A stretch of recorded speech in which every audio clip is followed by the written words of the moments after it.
Radhe Radhe everyone. Good morning, good evening. Welcome to Daily Wisdom from Bhagavad Gita sessions. And over to you, Nitinji. Thank you, Sandhya, and thank you, Gayatri Parmeji, for a wonderful session. A very warm welcome to all of you. Good morning, good evening, and welcome to today's edition of Daily Wisdom from Bhagavad Gita. We are taking a journey back to chapter 1 to revisit some of the key concepts for the benefit of participants who joined late, and just to set a context and revisit some of the key learnings from chapter 1. Today we will continue on that journey, and we are going to touch upon some of the aspects which Arjun is feeling. So we'll have to step into Arjun's shoes today and really feel what he's going through. It's a lot actually that is going on in this particular chapter as explained. So let's get started, and we will start off like we always do by invoking the blessings of God and Guru. So let me share my screen.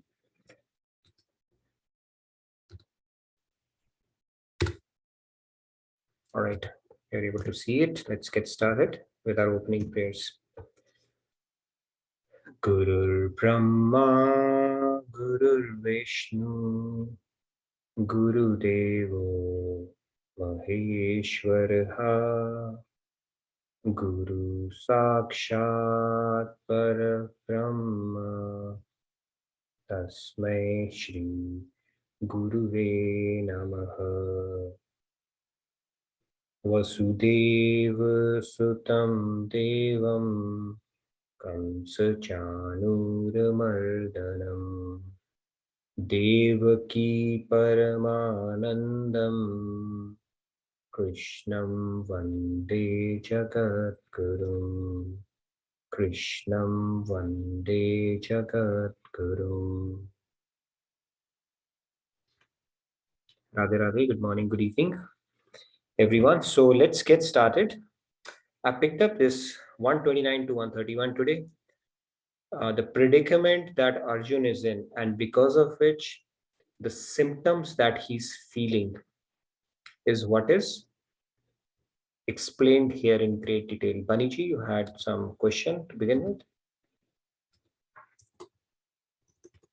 Okay, maybe not. So let's get started then. So these are some of the symptoms that Arjun is feeling. Even we can relate to in our life, right? When we get nervous, we don't really get that far that Arjun is feeling right now, because of course his situation is very precarious, what he's feeling. But even when we get nervous, you would have seen, right? Our skin, we turn red, we start sweating. Different people have different kind of symptoms. That is a sign of nervousness that you feel, or anxiety when it happens. A lot of things happen. So we are going to pick up this shloka and really go deep into this one to understand what's going on here and try to go into the root cause of it as well. Let's get started. I'm going to recite it and then you're welcome to follow. It's 3 shlokas, so we'll pick few hands today because it's a lot to do. So if you think you feel confident enough, please go ahead do that. Vepathushcha sharire me Romaharshascha jayate Gandivam sramsate hastat Tvachaiva paridahyate Na cha shaknomyavasthatum Brahmativa cha me manaha Nimittani cha pashyami Vipritani Keshava Na cha shreyo nupashyami Hatva swajanamahave. All right, it's the longest, probably only the first time we are doing all 3 shlokas in one shot. But yeah, we can take maybe few hands today and then we have a lot to discuss. So let's take maybe few hands and then we'll get started. Bunny returns ji. Radhe Radhe. Whoever is brave enough to go for all three shlokas, please go ahead. Radhe Radhe. Radhe Radhe. वेपधुश्च शरीरे मे रोमहर्षश्च जायते गाण्डीवं संसते हस्तात् त्वक्चैव परिदह्यते न च शक्नोम्यवस्थातुं भ्रमतीव च मे मनः निमित्तानि च पश्यामि विपरीतानि केशव न च श्रेयो अनुपश्यामि हत्वा स्वजनमाहवे. Wonderful, Ramji. Looks like you've been sleepwalking this particular shloka all along your life. That was very fluent and very nice. So good job. I would give the credit to the bunny avatar that you are in today. Wonderful. All right, let's take a few more hands. Yeah, Ashutosh ji, Radhe Radhe. Radhe Radhe Ashutosh ji.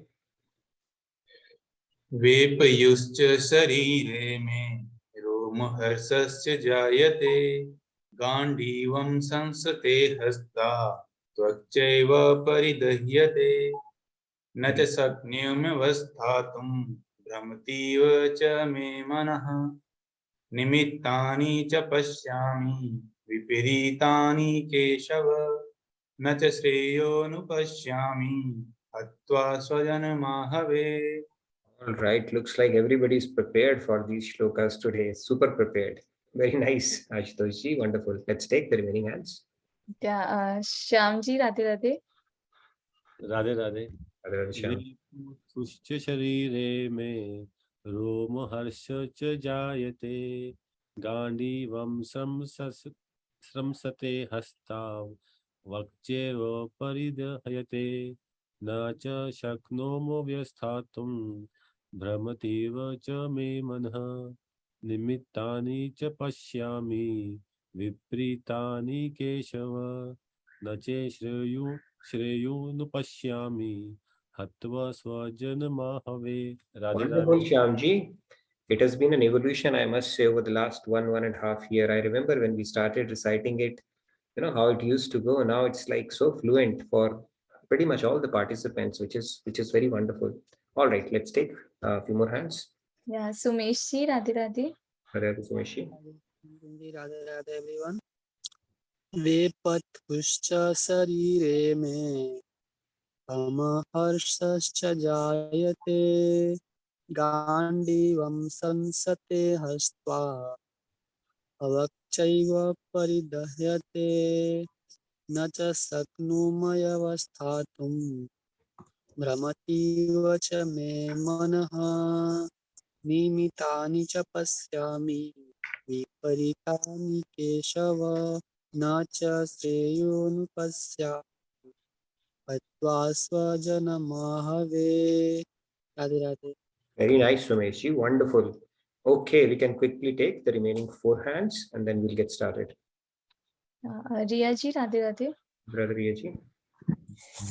Radhe Radhe. वेपतुश्च शरीरे मे रोमहर्षश्च जायते गाण्डीवं संसते हस्तात् त्वक्चैव परिदह्यते न च शक्नुमवस्थातुं भ्रमतीव च मे मनः निमित्तानि च पश्यामि विपरीतानि केशव न च श्रेयोनुपश्यामि हत्वा स्वजनमाहवे. Thank you, Radha. Full Riya ji, very nice. We are down to our last 3 hands and we'll freeze it at that now. Let's take last 3 hands. And Mridula ji, Radhe Radhe. Radhe Mridula ji, good to see you. Mridula ji, please go Hello, ahead. hi, can you hear me? Yes, Yes, we can hear you. पेपयुष्य शरीरे मेरो महर्षर्ष जायते गाण्डीवं संसते हस्तात्वच्चैव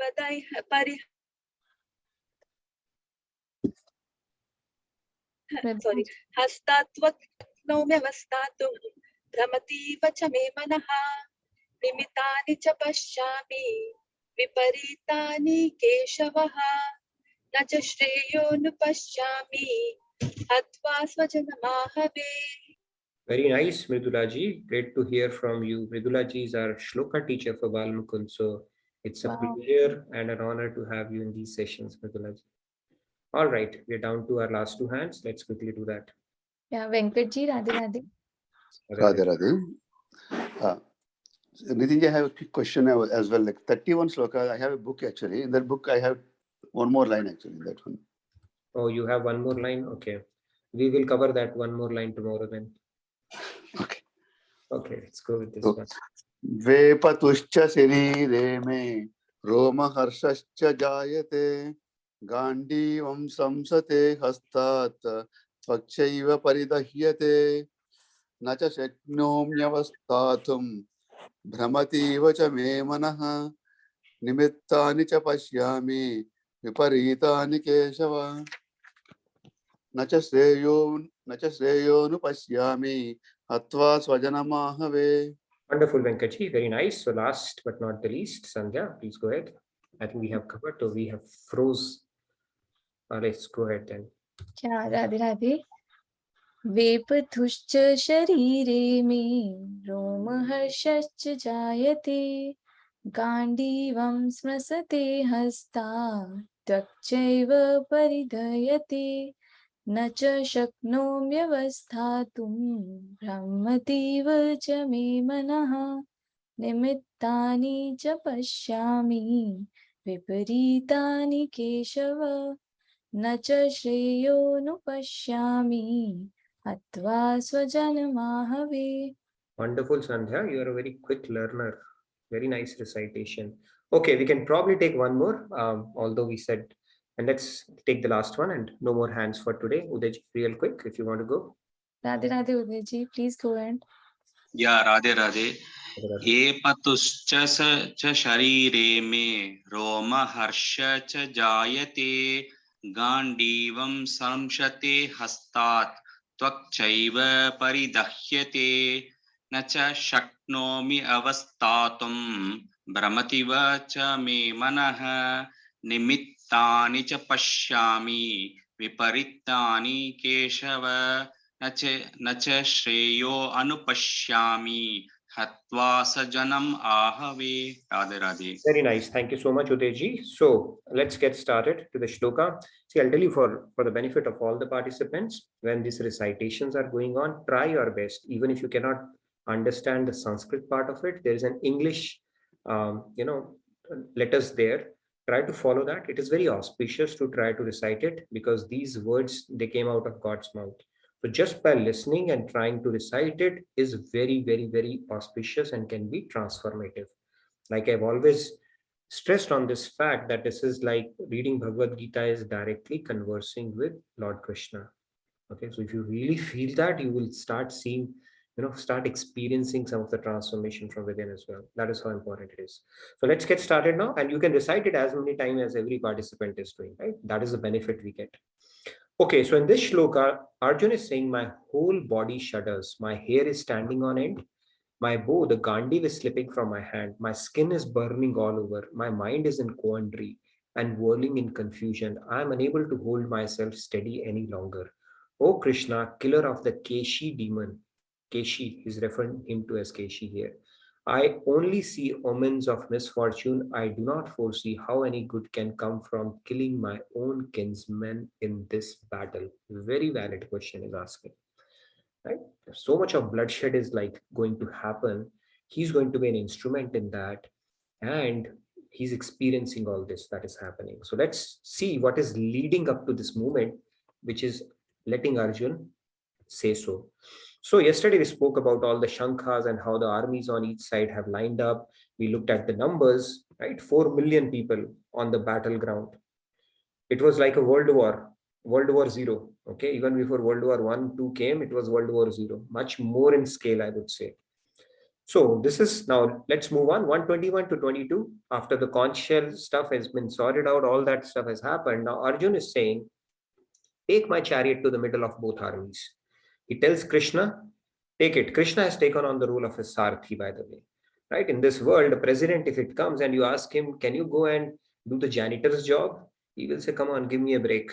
But Lord Krishna, Even though he's God, he has taken on the position of a charioteer. And he would, nicely massage the horses, wash them, give them bath, all the stuff he would do, like a Sarthi would do for Lord Krishna. And one of the name for Arjun, rather, one of the name of Lord Krishna is Partha Sarthi also. So when the battle, in the heat of the moment, Arjun would, this is how he would instruct, like we instruct a Tonga, that horse, he would instruct his Sarthi, this side, that side, and the imprints of those fingers on his back. There's a temple in South India which is created, Partha Sarthi. Okay. That is the role Lord Krishna took for Arjun. Just imagine God is, to what extent he's willing to go for us. So anyways, he's telling, he instructed, take the chariot to the middle of both the armies so that I may look at the warriors. He said, all right, let me take a look at, who are stacked up against us for one last time before we get onto this battle. Okay, that's what Arjuna instructs Lord Krishna. What happens further? He says, I want to see those who have come to fight on the evil-minded son of Dhritarashtra, wishing to please him. And then Sanjay told Dhritarashtra, having thus been addressed by Arjun, the conqueror of sleep. His name was Gudakesh, conqueror of sleep. So he could conquer, or basically do away with sleep for as many days as he wished. Just opposite to how I am, right? I can sleep anytime and can't afford that, but he was on the other end of the extreme of the spectrum. And then Lord Krishna, he drew the magnificent chariot between the two armies, and that is where it got stationed. You can picturize it.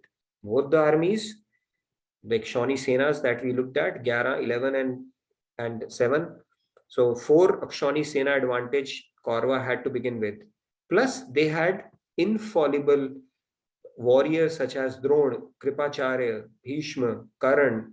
They were invincible people on that side. And on this side, obviously, we had Arjun, Pandavas, but Krishna, who had taken a vow not to lift a weapon. So it was kind of a mission impossible. They were outnumbered in army, and they were outnumbered with regards to the number of invincible warriors on either side as well. Okay. Now, what happens later? Then 125 and 126, basically, he looks at, in the presence of Bhishma, Dronacharya, and other kings, Lord Krishna says, Parth, behold these Kurus gathered here. He's saying, okay, take a good look at them now, who you are going to fight. Arjun could station in both armies. Who are he seeing? Now, the way it has been referred is his fathers, grandfathers, teachers, maternal uncles, brothers, cousins, sons, nephews, grandnephews, friends, father-in-law, well-wishers. Okay, and it's not that everybody was having a bad intention towards Pandavas. Some of them had a soft corner for Pandavas, and they still stacked up on the other side because they owed their allegiance to the throne. Now Arjun has started taking a good look at it. Okay, until now everything is fine, and now God has turned the key in him. The moment he sees all these people, see, Arjun, he very well knows he has come here to fight the war. It's not that he's a kid, that he's waking up to a reality that he was not aware of. All along, they know they are going to fight the war. He says, just take me to the middle. I want to see whom I am fighting, who are supporting my adversaries. Then what happens? At this moment, seeing all this, the key has been turned. Arjun, the son of Kunti, now he's been referred to as son of Kunti in this case because now compassion has come. Okay, he's been referred to as son of Kunti, not Gudakesh or anything like that. He was overwhelmed with compassion and with deep sorrow. Now, compassion is also of two types. We will discuss that probably tomorrow or later. He was overcome with material compassion. There is something called a spiritual compassion, and then there is something called a material compassion. What we feel in our lives for people around us is material compassion, right? Pity is an overwhelming or a dominant emotion for a material compassion.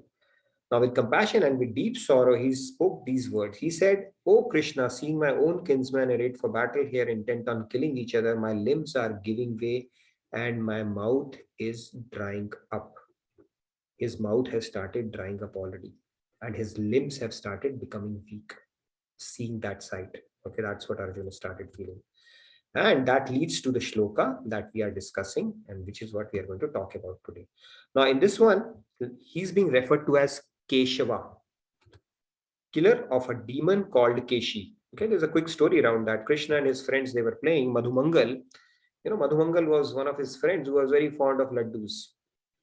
So he said, Krishna, I will get some laddus for you from the villagers, but I will dress up like you. So he took a peacock feather and dressed up in the pitambar of Krishna and started walking towards the village. Now Kans was sending demons after for Krishna, and in this case he sent Keshi. Keshi was a ferocious demon. He took on a form of a horse and started moving around and started creating a havoc. And until he came across this boy who had dressed up like Krishna, thinking of him to be Krishna, and started troubling him. So he called upon Krishna, and Krishna was there. So what Krishna did was he just lifted this demon who could move at the speed of thought. It was not an ordinary demon. Okay, he could move at a speed of thought and very, very ferocious. Krishna just took his legs like this and threw him in the sky. So it went, rotated, and fell on the ground. And then it obviously hurt his ego. So he came running towards Krishna with his mouth open. And Krishna just put his left arm in his mouth, and all of his teeth were broken. And then he expanded his arm and choked him to death. That's it. He rolled his eyes and fell down. Keshi was killed. Now Arjuna is saying, see, when you have fear and doubt, our imagination starts taking a flight.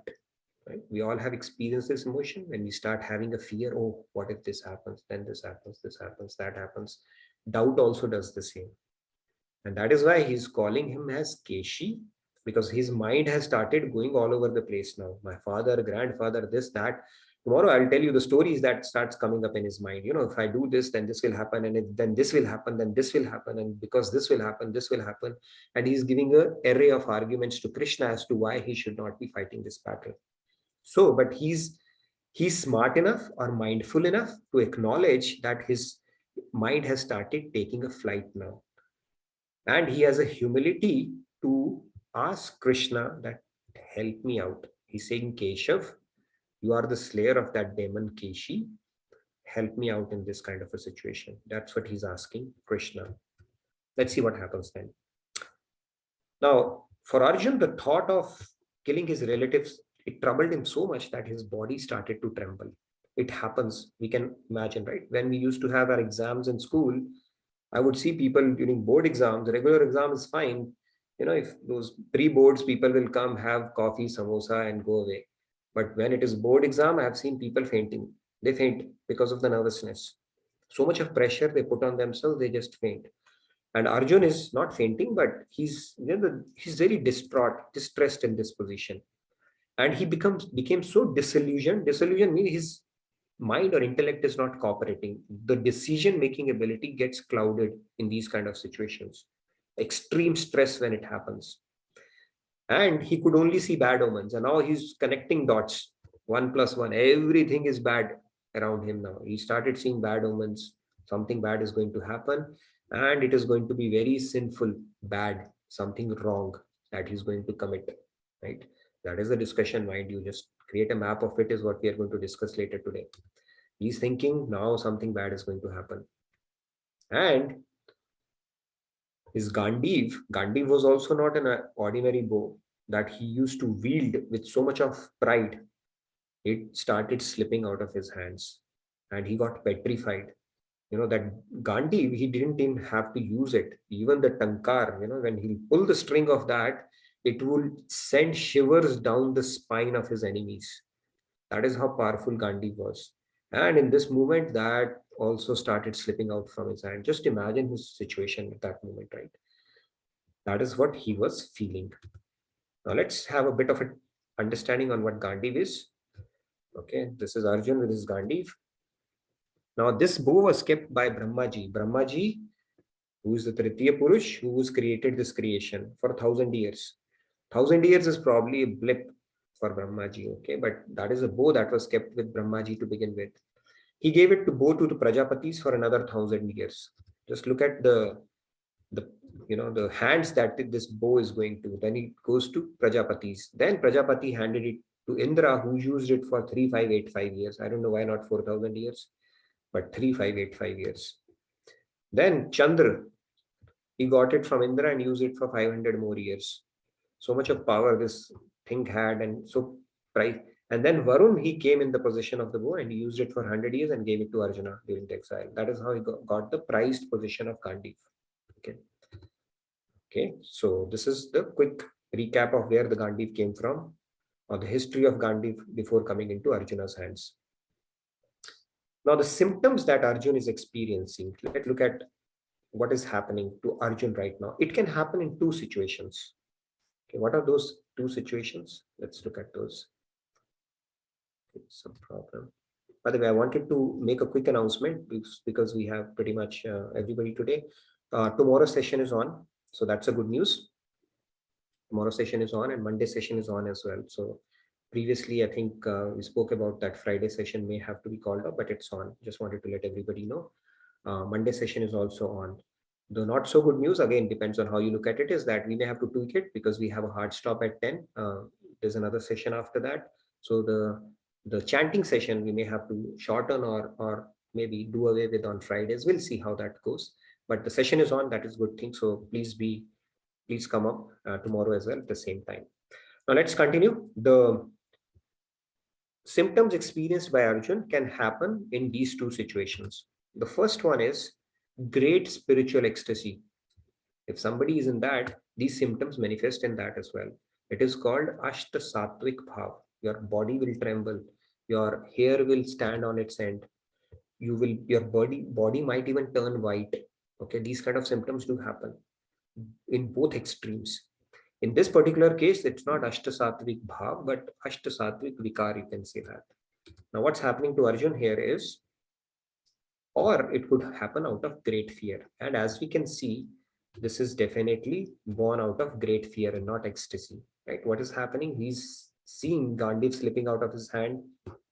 His skin is burning sensation he's feeling. Then the compassion that he's feeling, because he is a war field and he's feeling the loss of lives around him. And it's his affection for them, because all these are his friends, family, and relatives. And he's fearful of losing them. More so, not just losing them, but losing them by killing them himself. Just imagine his predicament. Okay. Now, this thought is troubling him so much that he was forgetting, on account of he was not even able to stand, and his mind and intellect stopped cooperating with him. And even he became superstitious. He could see bad omens indicating severe devastation, right? It happens.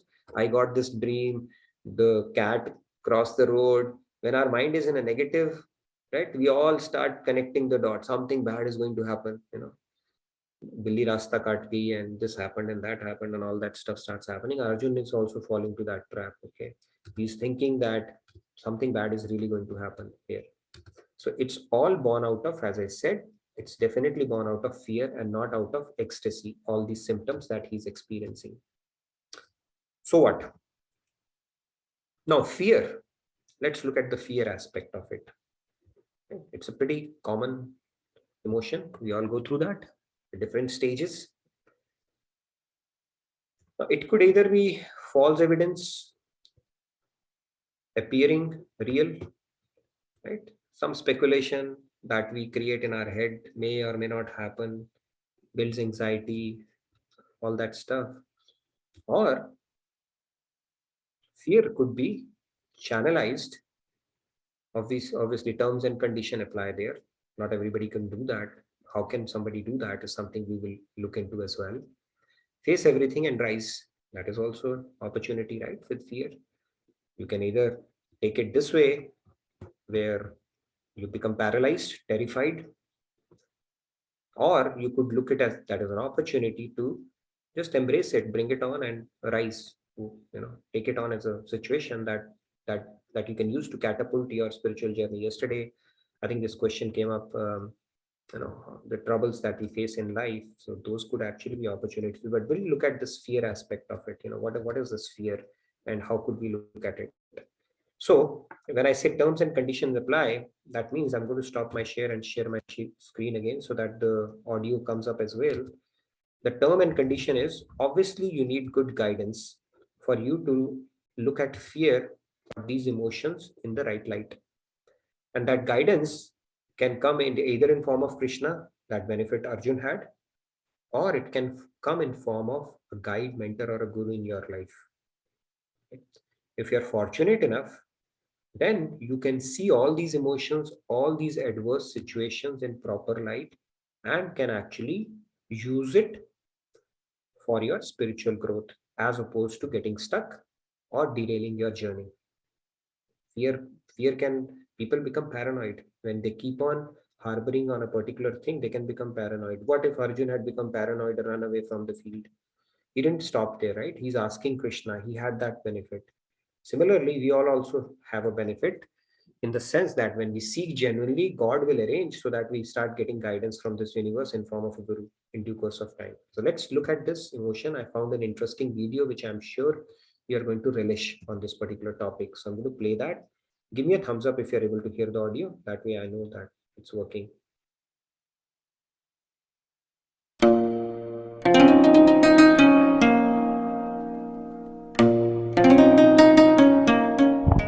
Radhe Radhe Swamiji. My question is, how do we conquer fear? What are you fearful of? Like spiders, snakes. Spiders and snakes. Fears come from various causes. Sometimes these fears are embedded in the subconscious because of something that happened in your childhood.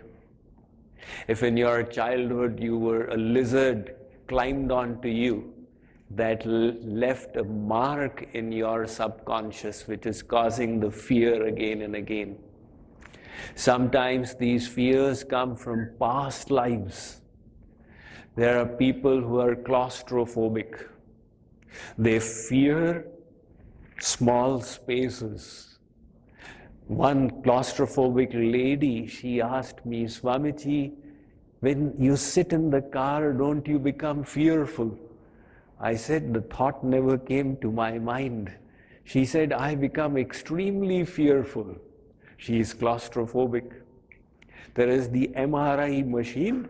Some people, when the MRI is taken, they start sweating and they have to stop the process. All right, so everybody has different kinds of fears. Some fears are a consequence of our thoughts in this life itself. But if you wish to eradicate fear, there is a very simple process for it. You leave things in the hands of God. Focus on doing your best and accept any result that comes. Fear happens when we are attached. It must be like this. It must not be like this. I should not get any pain in my body. If that is your attachment, then you fear pain. And if you change your mindset, all right, I don't want pain, but if God wants me to experience pain, I shall go through it for His pleasure as an act of surrender to Him. So when you detach yourself from these desires, this should happen, this should not happen, then you get rid of fear. When I was a teenager, I used to ask, what is this fear? I don't know the emotion of fear. But later on, I realized what is the source of fear. The source is attachment. The scriptures say, bhoge roge bhayam kule chuti bhayam vitte nripalad bhayam sarvavastu bhayan vitam bhuvi nirnam vairagyameva bhayam. Wherever you are attached, the consequence will be fear. And the moment you become detached, you rise beyond fear. So take fear as an impetus for internal purification. If you are experiencing fear, fear is not the disease. Fear is the symptom. Just like if you have a temperature, that's not the disease. The disease is malaria inside. Right? So you don't focus on removing the temperature, you focus on curing the disease. So the disease out here is the attachment. Fear is letting you know there is something wrong. You need to purify yourself and rise higher.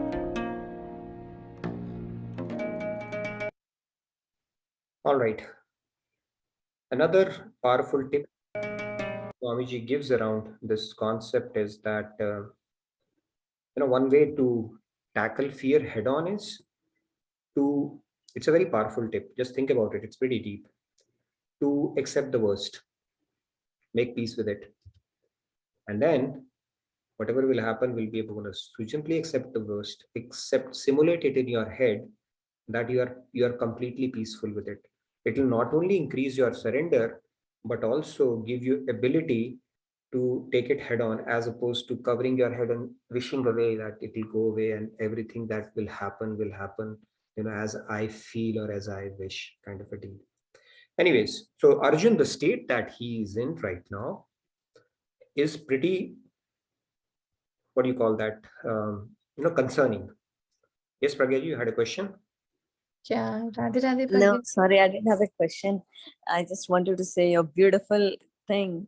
Accept, and yeah, और जब डोरी सौंप देते हैं भगवान या गुरु के हाथ में. So yeah, I'll say that line later. Please continue. Sorry to disturb in between. No worries. Yes. So when you accept that worst thing, that fear with is automatically taken care of by itself. We keep cooking up that speculation in our head, and that builds up anxiety even more. But what Swamiji beautifully said in this particular short clip that we saw is fear is a symptom.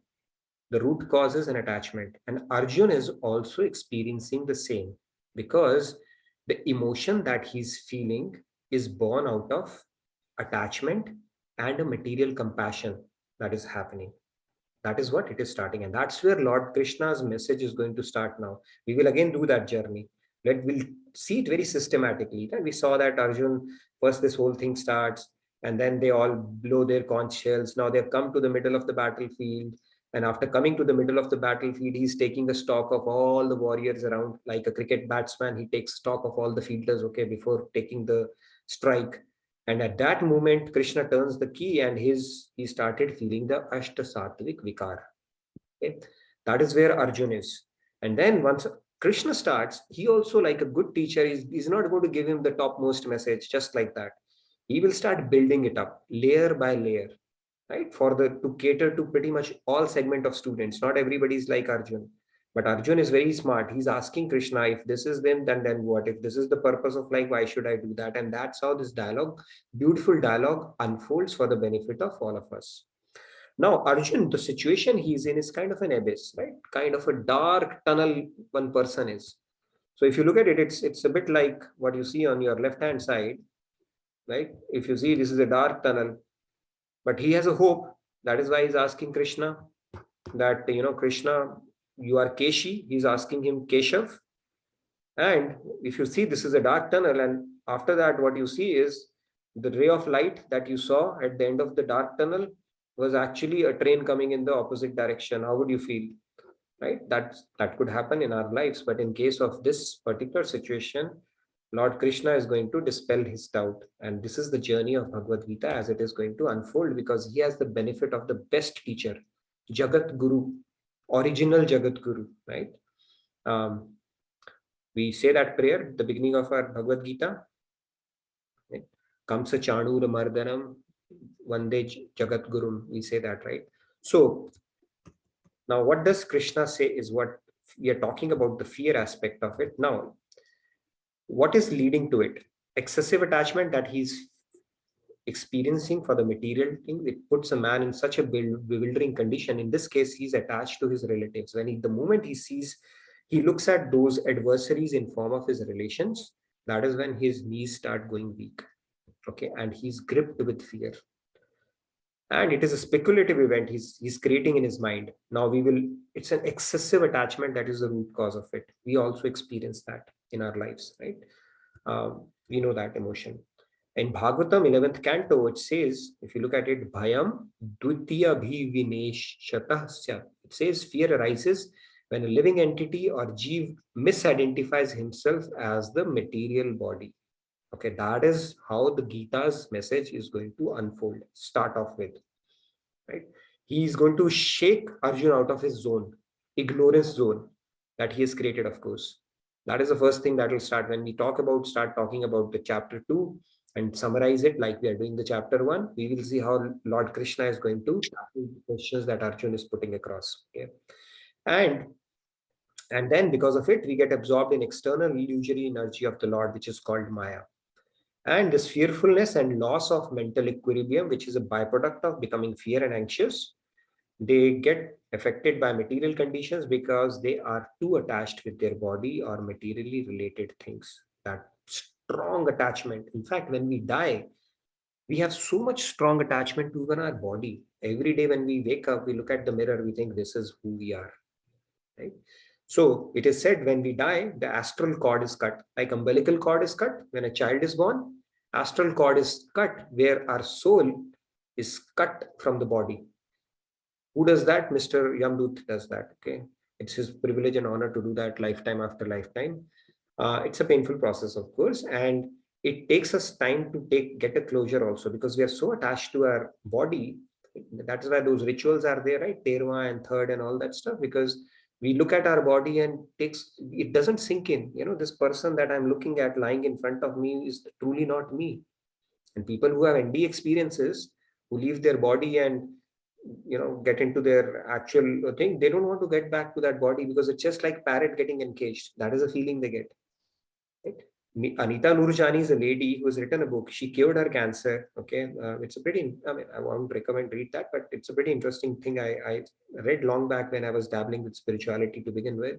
She said that the person that she had fought with the entire world to marry, that guy, and the mother whom she was so attached to, both of those people were there on that bed, hospital bed, where she was seeing herself in that experience. She knew that I'm out of the body, I'm not this. And she said at that moment, if somebody had given her a choice to go back to that body, right, or experience what she used to experience from that guy whom she loved so much and fought the entire world for, and mother, she said, they meant nothing at that point. Okay, so that is how free we feel when we get into our true existence. So anyway, we're talking about fear, so let's continue. So this happens because we think ourselves of as a body and the material associates around us, that association that we feel, that they are my nati, may have sambandhis, the support system, and all that things that our mind cooks up, and the fear of losing that relationship, that support system, or that love that we expect from them, or that happiness that we think they are going to give us for lifetime after lifetime. We don't even think that hard, but at least in this life, the fear of losing that makes us anxious. That is where the fear comes. That attachment leads to that fear. That is the root cause for it. So with that, let's get into, yes, Bunny returns. You had a question. Yeah, Samji, Radhe Radhe, go. Radhe Radhe, Nitinji. Yeah. This fear, as I understand from what Swamiji said, was attachment to people, situations, things. That makes sense for me in such situations.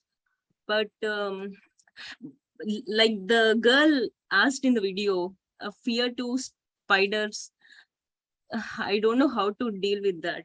Like, I really have a very serious search for Google Sundar Pichai write up on a cockroach example in a restaurant, and that should hopefully answer you. Okay, it's not, the fear is not in the cockroach. There was a lady who goes to a restaurant, and the moment she sees a cockroach, she's like all over the place.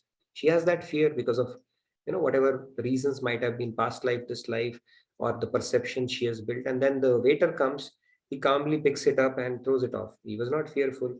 So was the fear in that cockroach? Then everybody should have experienced it to the same extent.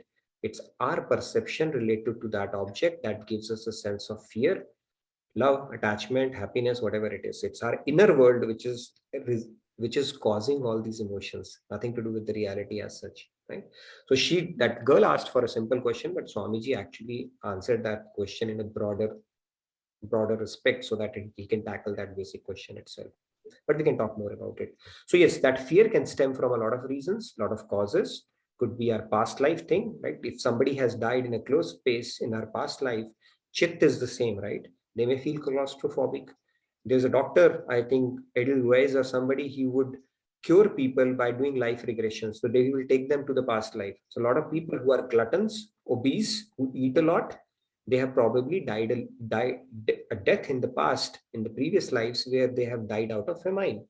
So that fear of getting starved is perpetual in their heads. They keep on eating, they keep on eating. Like some people are claustrophobic. I had a friend when I was doing my master's, believe it or not, this guy said he remembers his previous life. He was in World War One or Two, and he was in a ship and a shark. That is how he died. So he's very scared of water, or every time he gets that. And he was telling me in one of the days, I was like, people used to think he's crazy, but I had started reading Bhagavad Gita, so I could appreciate what he was saying. I said, all right, I trust you. He was a Mormon, but he was telling me, dude, I know how I was scared and I just remember it. I said, yeah, I trust you on that. So those fears can creep in because of multiple reasons. See, we have not, this is not our only life. Our chit is the same. Chit is our permanent companion like our God. These two are permanent companions we have, right? So because of that chit, we may have some impressions from the past lives that we are born with, or we might have acquired it because of our current life situations or circumstances. So fear could come because of any of these. But if you look at it objectively, we have brought in the subjectivity around it, because of which we hype it up in our head. If you start bringing in objectivity through the spiritual lens, then hopefully we can get better at conquering those fears. Now let's move on. I think I wanted to have a bit of a discussion. It's a very important topic. How can we determine the following? Now Arjun is building up a case that he's going to, it's a sin, he's saying, right?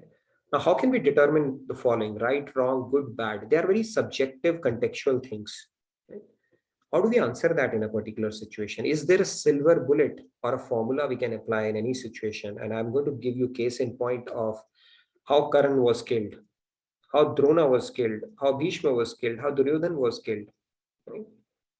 Would we say it was right or it was wrong? Was it good or was it bad? What is it? What is the formula we can employ to really assuredly say that what we are doing is fine? Okay, we don't have to worry about it. Let's have a bit of a discussion. Anybody who wants to take that? Because Arjun is feeling that what he's going to do, he's going to take the blood of his relatives on his hand, and it is going to be sin. Okay, and that question needs to be tackled. And a lot of people say, why did Krishna, even though he's Lord and God, did not prevent the war from happening? Why did he cause so much of bloodshed? Obviously, there was no Nobel Peace Prize around that time, so he didn't have that incentive. But why did he do that? Was it good or was it bad, kind of a deal, right? So we have to really think about and ponder upon this question. And can we make the announcements? And before we get into a discussion, it's a very important discussion. Quick announcement. One announcement I wanted to make was about the retreat. So please sign up if you have not already. It's at a very nominal price. It's one of the best gifts you can give yourself, and we will also celebrate Radhashtami in the retreat.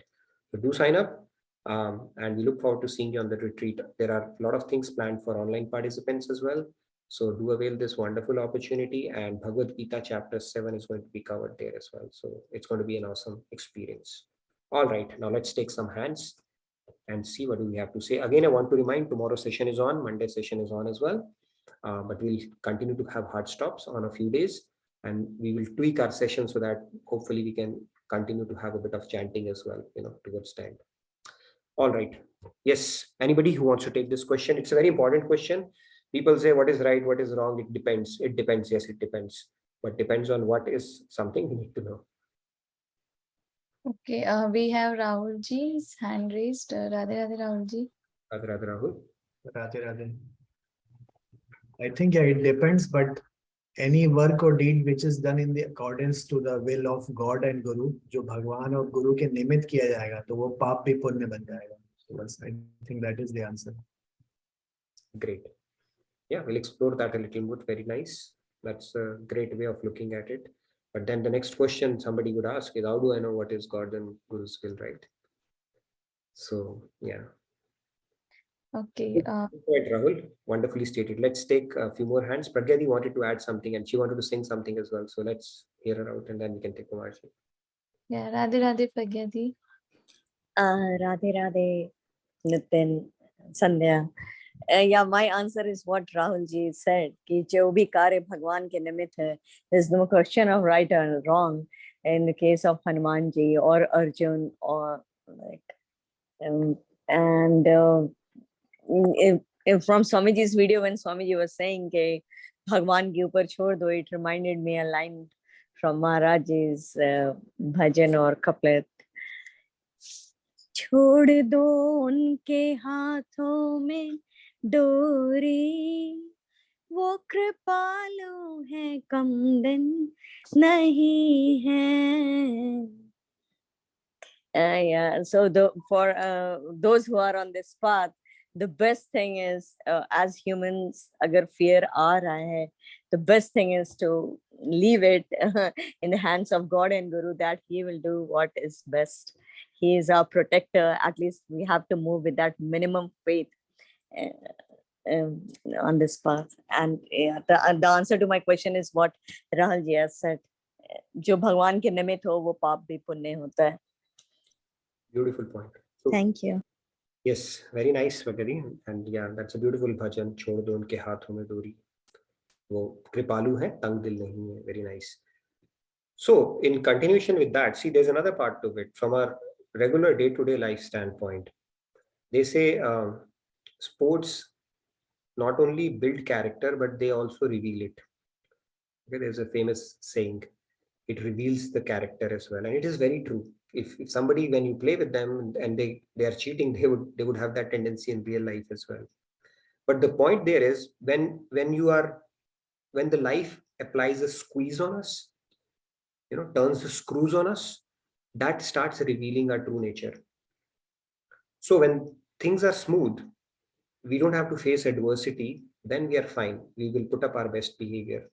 But when life starts applying a squeeze on us, is something we will discuss a little bit more in detail tomorrow. That's when what comes out really defines us, who we really are. So it's important to prep ourselves up for the situations which could potentially bring out the worst in us or best in us. Both possibilities are there. So tomorrow we'll touch upon that topic. It's a very important topic. And what is success in life? It's a bit supplemental topic. We do that from time to time just to support with the discussions that we are having. We'll touch upon that tomorrow. But Rahul ji and Pragya ji have ganged up, and they have said that anything that is done for God and Guru is punya, and even pap done in service of God and Guru becomes punya. So let's hear from other hands as well, and then take this discussion forward. And I'll touch upon some of these topics because they become a little controversial, especially people when they start questioning about it. So we'll look at it in perspective as well. Yes, Kumarji. Can I add one thing here? So, like you raised this question, right? That how to align our will with God's will. So, just one point that I think is if we practice increasing our attachment and love with God by sadhana and seva, then automatically our intuition will only think about pleasing God, and we will get this answer that, that what we should be doing is only for the pleasure of God, not for our pleasure. So yeah. Beautiful. Seva and sadhana, these two S's, and coincidentally, this is stated by another S, which is Sandhya.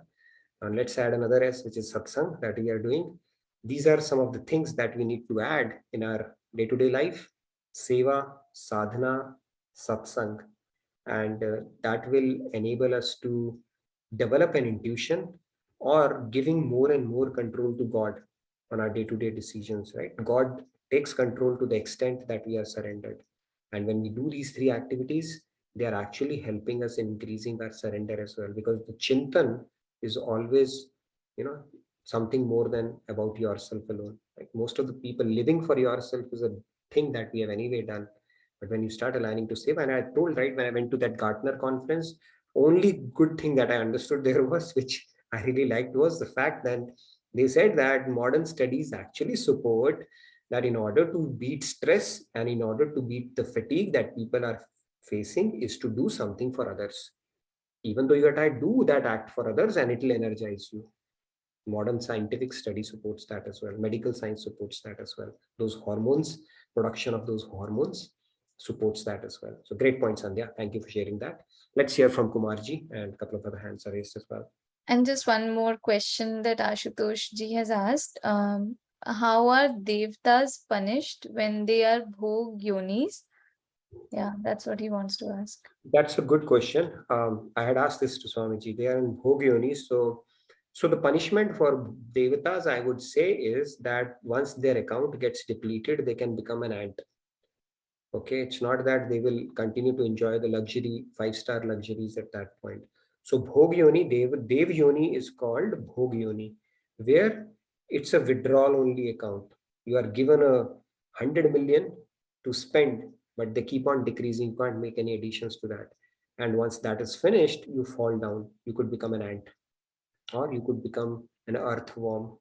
You're back to 8.4 million. So the higher you rise, the harder you fall. Look at it, somebody's Indra. Obviously, he would have forgotten I was Indra. Possibly some of us have been Indra as well in the past. That's a good probability. But that is the biggest punishment because they're not out of Maya and they keep coming back to the material world. And that is why even they want to get human yoni, because in human birth only you can do purusharth, you can make additions to your bank balance. It's not a withdrawal only account. In other yonis, you can only bhogify it. You cannot really do anything with it. Even when you become animal, you can't incur pap. Right? As a lion, if you decide to eat a human, God will not say that you incurred a pap. It's a bhogyoni. You are scripted as per your instincts. And devyoni is also like that. But they keep on, they are not attained that perfect happiness. They also keep on having anger, jealousy, envy, all the problems that we feel, all the way up to Brahmalok. Yes. Bunny asked, can Indra also become Rakshasa? Yeah, could be, right? Indra can become, why not? Indra is not something, it's not a coveted, it's a post basically. Anybody can become Indra, and Indra is not a passport to Golok, right? Indra is still in 8.4 million. And I just got one doubt. So is Narad Muni also Dev Yoni? No. He's one of the avatars of God. Vedavyas Narad Muni. There are multiple categories of God's avatar. They are Vishesh avatar of God. Even Vedavyas for that matter. He's not celestial God. Okay. He's a special, let's say, special. He was, by the way, he's a guru of Vedavyas. He's also known as Dev Rishi. That's why I got confused. Does Narayan and moves around, right? I don't know how many dimensions he has access to. He does Narayan and reaches that stage. You know, whichever lok he wants to go to. By the way, Krishna broke his pride also once. Somebody was telling him and he said, okay, Narayan, I know where his address is. Right? Whenever I meet him, I'll tell him that. So Krishna said, all right, he's got a pride now. Let me break that.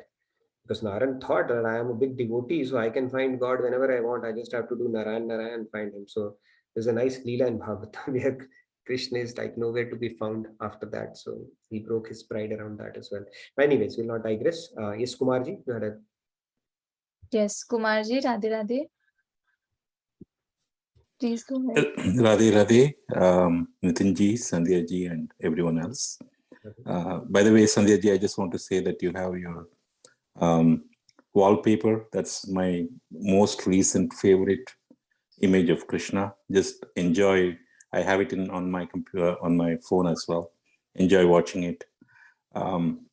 Really gives me that bow, whenever I see it, so lovingly, right? Anyway, so coming back to this question, how can we determine what is right, what's wrong, what is good, what is bad? Till recently, or, like even sometimes now, I keep looking at what certain people are doing and then saying, hey, he's doing this. Is he doing right? Is he doing wrong? And try to kind of, try to look into their minds and all those things. Then I found that it was really not a good exercise at all. But what I do is, whenever these days I'm able to kind of think a little bit before doing something. And I contemplate, I think, am I doing right?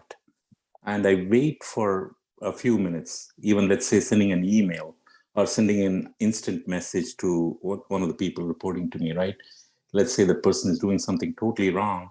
I feel like saying, what are you doing, right? So basically this one is, if we ask our heart and conscience, it will automatically tell us if we are doing right or wrong. If you don't feel bad after having done it, unfortunately, sometimes you realize it after you've done it, you would have felt bad, right? let's say someone is bad to you, you give them bad, it's not good for you. And you will feel bad about it, right? Even though they started the whole thing, but just because you reacted to it, incorrectly, which is not according to what you should be doing, right? According to your sattva gun, right? You will feel bad about it. So if we can get that small split second or a few seconds to think about it, or even for matter, if we are going to make a decision, contemplate on it, our conscience will easily tell us. I have several examples, but I don't want to, for just want of time, I don't want to mention more, but our hearts will say if it's wrong, our conscience will say it's wrong. And more we learn from the scriptures, learn from the Song of God, learn from Bhagavad Gita, and purify ourselves, more and more we will get into that conscious stage of doing the right things. Thank you, Radhe Radhe. Beautiful point, Kumarji. That's true. When Swamiji says that one of the, quick feedback that we get, the feeling that is the feeling that you get after that particular act would tell you whether what you did aligned with God's will or not. It will usually not precede, but followed by a good feeling, especially if you have done something bad or you have just gone for a dopamine kick. That feeling will not last, and it will tell you, which is something that which you call it, your consciousness would tell you that something was not right. Great point, Kumarji. Thank you so much for sharing that. Let's take. I can see a few more hands. There's one more question that came in the chat. Anil Kumar Sondi ji has asked, ऐसा कहते हैं कि अगर किसी की जान बचाने के लिए झूठ बोला जाए तो उसमें कोई बुराई नहीं होती. What do you think about it? I don't know. Basically, किसी की जान बचाने के लिए, I don't know. See, this dharma question is very loaded question. Only God knows what is true dharma in this case. Even Yudhishthir was tied to his dharma. He said, I will never say lie. And when Krishna tells him, say a lie, that Ashwatthama is killed, still he muttered under his breath, Kunjar, not Nar, basically, that it is the elephant and not. So he is like, even God is the only person of knowing the real dharma in any particular situation. A lot of it is contextual. It's very difficult to answer that question. Maybe contextual, or God or Guru would know what is your intent behind it and how much credit would you get for that kind of thing. But yeah, it's like a traffic policeman telling you to go and you say, no, I'm so hung up with my dharma, I will not go because light is red. Policeman is saying go, you said, no, I will not go because the light is red. So when you're attached to your dharma, even though it might be righteous, but the ultimate gyata of dharma is God himself. So all dharmas fail in front of him. He knows what is the right thing. So just aligning to his will, even if it means speaking a lie or committing a sin or killing somebody, then it becomes a punya. So Maharaji has simplified this definition. He said pap and punya. That is done. Even punya is also pap, because that will give you material result in form of celestial abodes, because it's punya and pap both are in material world. Only when you do something nirgun, attach it to God's will, then it becomes truly punya.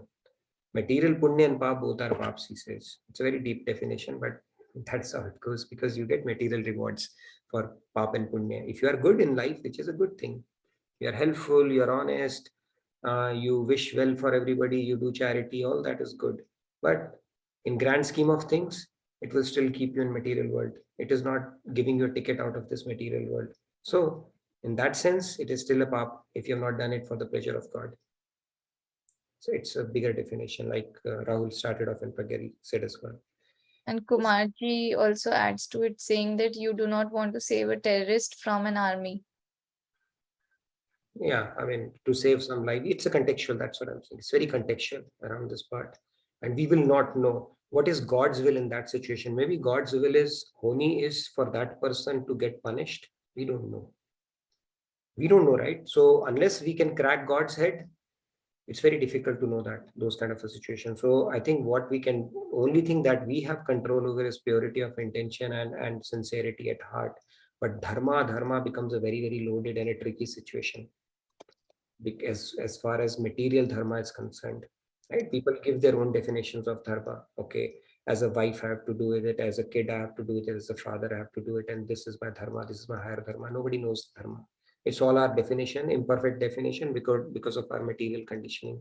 True dharma is love for God, nothing else. And whenever two dharmas are having a conflict of interest, material dharma and God dharma, God's dharma takes precedence. Very simple. Because that is for your soul, material dharma is for your body. One is paradharma, one is a paradharma. There is no higher dharma than developing love for God. Rest all is our material conditioning. Until we go through those phases, obviously we'll not perfect, we'll not reach that level. But until then, you continue doing your duties to the best of your abilities, because if you're not ready for loving God or discharging higher duties, then obviously we have to perfect our material dharma and do the best that we can do. And that's what we are going to talk about in chapter 2, when Lord Krishna starts taking Arjun through the options that he has, level by level, what you can do or what you should be doing and what you need to be doing. All right, Shri Ramya. Yes, Radhe Radhe Shri Ramya ji. Please go ahead. Sorry. Okay, you said sorry and you muted. Sorry. Radhe Radhe. I had one question about fear. So what I wanted to know is, like, can fears be good? Like, if we are, like, if you are not afraid of the consequences, if people are not afraid of consequences, everybody may end up doing bad things and all. Like, let's say, like, smoking had no consequence, then everybody would have been smoking. And sometimes fear is used in children to discipline them. So is it the, like, but what is the limit to get afraid? So humans have this thing in the mind called amygdala, okay, in our brain, which basically triggers fight or flight response. If we are not able to appreciate fear, then it's like a drunk man who's willing to fight a lion also, right? Bring it on, I'll do that. That's not how it's intended. So there's a reason for that sentiment that is given to us, which is the actual fear or danger where you take precautions around it. But the fear that we are talking about here is the one that your mind cooks up unnecessarily, right? Thinking about and because of your attachment, deep-rooted attachment to the relations and stuff like that. Fear, what if I fail? What if this happens? What if I lose this person? Those are the fears God is talking about. He's not saying become fearless and start smoking. He's not saying become fearless and start fighting lions if they come your way, or take snake and put it on your neck because you are fearless. No, you have to be prudent about it. These are the fears he's talking about, irrational fears that our mind cooks up because of our bad conditioning. So I hope that answers a bit. Obviously, see, we have to deal with these dualities for as long as we are not God or light. So there will be a lot of questions, gray areas where you say, okay, this is this, but this is this. And that's where we will get better at understanding where to put that emotion to what use and how to use it prudently as we go along. The fear that we are talking about is something which is counterproductive for our spiritual journey, not the one which God has given us to protect ourselves from danger. Yeah, Shri Ramya ji says yes, clear, thank you. Okay. Manish ji, Radhe Radhe. Radhe Radhe. Wonderful session. I know we're into our Chintan session, so do we have time? If not, I can comment tomorrow. Sure, we will start with our few chants. Maybe we can conclude our discussion. I see one more hand from Padma ji, and then we can get into maybe a few chantings to wrap up our session. Yeah. Manish, so should I wait till tomorrow too? No, not tomorrow. Today only. But let's have Padma ji complete. I think she wanted to add something, and then we'll move on to the Kirtan segment. Okay, Padma ji, Radhe Radhe. Radhe Radhe, Padma ji. Just wrapping up, like few of the questions which came up. Even if we think about fear from an evolutionary point of view, there is a need and necessity for it as long as we align it to not that it becomes the chinta, right? There is a difference between chinta and chintan, right? There is chinta, which is the constant worry, which is coming from the deep impressions that we have in our mind. Either we have previous experiences that we have in the previous life or the present in life that we have lived, and the impressions which are sitting in our mind, and based on those memories and the memories that we build ourselves, not staying in the moment, but the projection of our mind, something going into the future. If this happens, this happens. So it's a combination and culmination of like our past memories, past lives, and our own projection of what might happen in the future, in not staying in the moment. So if then it becomes our own what do I call it, like intentional effort to identify where we are sitting and where those fears are stemming from. Is it from my past memories and from past experiences that I have, or is it my projection of something that I'm fearing from into the future, right? That is one thing that you can contemplate upon, not worry about it, but actually contemplate upon, which gives you back and brings you back to the state where you can align yourself and then control yourself, from that worry, because worry and fear is naturally inclined, and there is a reason why God has given that, as long as we think about it and put it in the right perspective. Regarding the our alignment with God, as Nitinji has said and many of you have said, right, no, only God knows, but at least there are uh, some tools and tips and techniques that Sri Krishna is offering to Arjuna also, as we progress from chapter 1 to chapter 18. So as much as we practice those, as much as we will be inclined with our intuition, right? There is always this spiritual dimension that we have, which is the innate nature of us, because soul is part of the God. So that spiritual dimension is not foreign to us. It's just that we have to connect with that spiritual dimension. Whatever the practices that you do, connect with your spiritual dimension that everybody has. All the combination and culmination of seva and satsang and bhajans and devotion and faith of God and Guru, all the different aspects, like experiment them and make your own combination and culmination of sauce which actually works for you, so that you can connect with that spiritual dimension that we all have. And how do we know that ecstatic love, that bliss that we experience from within, irrespective whether the person is there or not, irrespective whether the situation is not there or not, irrespective whether the situation is happy or not, irrespective whether the situation is bad or not, we're still experiencing that bliss inside. You know that you are channeling and connecting that spiritual dimensions that we have within us. And when we lower our temptations and control our temptations of our mind and channel those temptations to the God and the purpose for God and serving what he wants, and you will realize that those temptations have become very silent, the noise has gone down, and the bliss is you experience that bliss. And the last thing is, you would see that shift. I would say that the ego consciousness will actually become the God consciousness when you are actually experiencing that bliss, the dimension that we all have within ourselves. One thing that I also wanted to add was, everybody's situation, time, space, and situation is different, so you can't compare with anybody else. But our efforts really matter, and God sees our effort.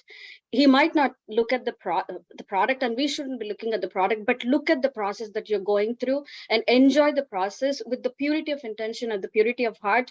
And if you're really not sure, trust God, trust in God, trust in Guru, and have that complete faith that I am trying, God, please help me, that align myself, instead of like overly focused on the product, but just go through that process and experience that feeling that you're feeling. I am putting that effort. God is looking at this effort. God is helping me. Universe will help you. And you know when universe is actually helping you, you know that feeling. Great point. Yes. You said you take one step, God takes 100 steps towards you. So that little step, that little tweaking, that has to come from our side. And that is what God is waiting for us for all along. And yes, the beauty of spirituality is, like you rightly pointed out, Padmaji, as we start removing the layers, the material condition, the layers because of our material conditioning, the more we come in contact with our reality, who we are, the more bliss we start feeling. And that is the testament for how we are progressing or what we can experience on this path. It starts becoming joyful, where you don't even cut, like Swamiji always says, this journey you talk about, let's make the journey so beautiful that you don't even care about when the destination will come. That is the path, beauty of this bhakti path. Right? You have the support of God and Guru, you have the right tools, you have the right satsang, and that bliss that you experience along the way with the complete faith and surrender that we increase over time, that itself makes it such an enjoyable journey to have. So with less fear, less anxiety, more faith, more assurance. All right, are we down to our chanting segment then? We can have a few recitations and then call it off for today's session. Um, a couple of things. So, we are having Radhashtami celebrations on our session as well on Monday? If you want, we can do that. Let's do I that. think that would be, yeah, okay, perfect. So, Participants, let's prepare something. Sandhya is going to tell you what all you need to get to do that. So over to you, Sandhya. We can do that. Let's do that Monday. no, I mean, anything, whatever, Leela, Bhajan, Sure. skit. I mean, if anybody is interested in doing a skit as a group, presenting any Leela of Radharani, you're more than welcome to do that. So I would request everybody to put their participation request in the feedback tracker so that we have it kind of logged. Yeah. You want to do a skit, bhajan, something presentation, something like that, Leela, right? Yeah. That way we can cover it, right? Maybe 3 to 4 minutes, not more than that. That way we can. So if you are interested, put in the feedback tracker today and tomorrow. That way we'll know how many nominations have come and we can plan it accordingly. But great idea. I'm glad you brought it up. And yeah, even for bhajans, like I think we have people who can also play instruments. So creativity, sky is the limit. Creativity, yeah. If you can get dholak and guitar or whatever, bring it on. But let's limit it to Radharani's bhajan. That way, yeah, it's we'll get a chance to learn more about Radharani's we pastimes. bring in some facts about Radharani as well. We can spend a couple of sessions on who is Radha Tattva, not properly understood. Right? People say, why do you do Radhe Radhe and not Jai Shri Krishna? Right? So we'll try to bring some Tattva Gyan around that as well. Okay, during our sessions next week. So. And there is Radha ji mentioned in our scriptures, right? Some people say it's nowhere in Bhagavad Gita. Some say, where is it in Bhagavatam or any other scripture? So I'll bring some references for that. You can go and check it out, okay? So we'll get some Tattva Gyan also on Radha Tattva. All right. Are we down to our Yeah, yeah. So we can. Manishji actually wanted to comment on something, and I don't know, he has now put his hand down. So Manishi, are you still around? yeah, he's around. So okay, Yeah. Manish. Yeah, okay. Radhe Radhe. Yeah, I Radhe. didn't want to take too much time into the Chintan. I just wanted to say that I've heard a story from, I think, either Swamiji's video. So I'll just make it quick. But like a businessman was traveling, or a Vepari was traveling, and then dacoits fall behind him to rob him or kill him. And there was a pandit at village and a house. He never says lie. He never lied about anything. And the Vepari went past him into another area, and the dacoits came and asked him. And the pandit told him where the businessman went, or Vepari went. And so the dacoits caught up to him and killed him. So they were saying that the pandit was culpable for the sin as well, because in that case, he should have lied and to protect, to protect somebody's life. In that case, he should have lied to protect. He shouldn't have said that. So it says sometimes you need to bend it. If it's protecting somebody's life, then you can say the untruth. And there's another one, Swamiji's video, I'll just make it quick, is the king was doing some kind of yagya, and a eagle was carrying a snake, and snake fell into the cauldron and got cooked. And then everybody got started, Brahmins getting started sick, and everybody getting sick. And then the Chitragupta was looking to see who should get the blame of this. And then everybody was coming, and then there was a lady outside, and they asked him, and she said, she said they heard that the king is doing very nice thing and giving bhojan to Brahmins. And the lady said, no, don't go. The king is killing the Brahmins. And Chitragupta said, bingo, I'm going to give her the full sin of that, because she thought it's the mind, she thought of that. So I just wanted to say that. Thank you, Radhe Radhe. Thank you, Manishi. Very nice. It's about gossiping. So if you gossip, This is how it works. Chitraguptji, who takes the ledger, who maintains the balance of our pap and punyas. If you're gossiping about somebody and it is a false gossip, so you take 100% of the same. And let's say you're gossiping about somebody and that thing is right, you still take 50% of it. Okay, so that's what song is. So don't gossip. That's the point. All right, are we down to our? I see Payalji turned on her camera, so we have singers. I think Sri Ramya ji wanted to do that as well. So let's game on then. Let's get started with our chanting segment and wrap up our session with a few melodious bhajans. Swati ji, you wanted to start off. Sri Ramya wanted to do that as well. Anybody else? And then Payalji will save you for the, the cherry I on. see. Yeah. Yeah. Okay. Swati ji, Radhe Radhe, please go ahead. I'm just still fearful of centipedes. Yeah, let's talk about that. Okay, you have some fear. Yeah. Yeah, Radhe Radhe. I will sing 2 lines only. Jai Radhe, Jai Radhe Radhe. Jai Radhe, Jai Shri Radhe. Jai Radhe, Jai Radhe Radhe. Jai Radhe, Jai Shri Radhe.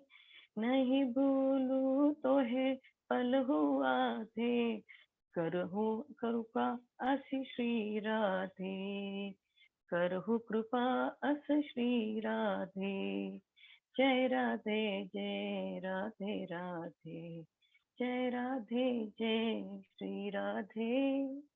Thank you, Radhe Radhe. Swati ji, wonderful. Then probably I can sing a few lines today as well. It's one of the beautiful bhajans from Swamiji. I really liked it, used to like, and even now. Very touching bhajan it is. I'm sure you would have heard it. I'll sing probably a couple of lines around that.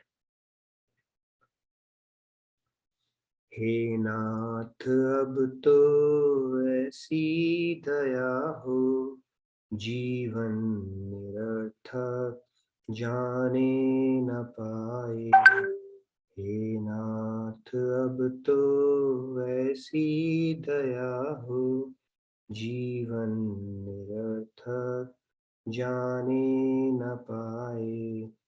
यह मन न जाने क्या क्या कराए कुछ बन न पाया अपने बनाए. हे नाथ मुझको देना सिखा दो दानी बना दो. That's about it. So didn't have the full thing. Over to the next participant then.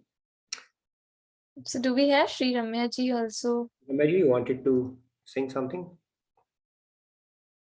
If you can raise your hand. Okay, she has. Okay. Yes, Sri Ramya ji, and then we have Padma ji and then Payal ji, and then we'll wrap it up. Okay. Yeah. Radhe Radhe, Sri Ramya ji. I'm not prepared well. I wanted to say I'll sing on Monday, Radhashtami and. Okay, you can sing on Monday, Radhashtami. I think Gopi Geet you wanted to sing, so that will be very appropriate. Okay, thank you. Thank you, Sri Ramya ji. Yes, Padma ji wanted to sing as well.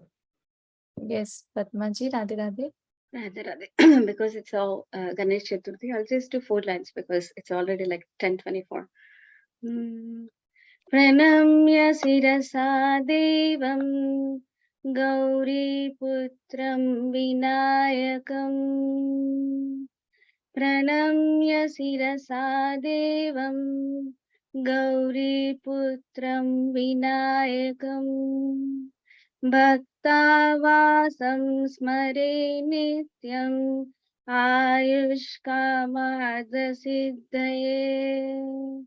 प्रणम्य शिरसा देवं गौरीपुत्रं विनायकम् भक्तावासं स्मरे नित्यम् आयुष्कामार्थसिद्धये प्रथमं वक्रतुण्डं च एकदन्तं द्वितीयकम् तृतीयं कृष्णपिङ्गाक्षं गजवक्त्रं चतुर्दकं लम्बोदरं पञ्चमं च षष्ठं विकटमेव च. There's more, but I just come back and finish it.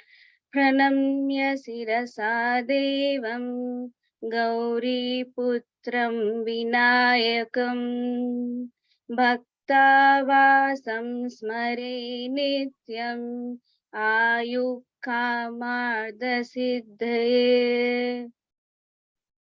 Thank you, Padmaji, for and Ganesh, Lord Ganesh, a beautiful, soulful music for that and for the beautiful rendition. Thank you so much for that. All right, are we down to our last one then? Payal ji, over to you. Hope you had a Yes. good and all geared up for the sessions and for singing as well. Yes, Radhe Radhe Payal ji, please go ahead. Yeah, Radhe Radhe. Nitin ji, I heard you singing this bhajan once. Mera aapki kripa se sab kaam ho raha hai. I never heard that song before, so I just googled it on the internet, and I just love the lyrics of it. So I would just give it a try. Just 4 lines from that only. Oh, it's Yeah? a beautiful bhajan, so please go ahead.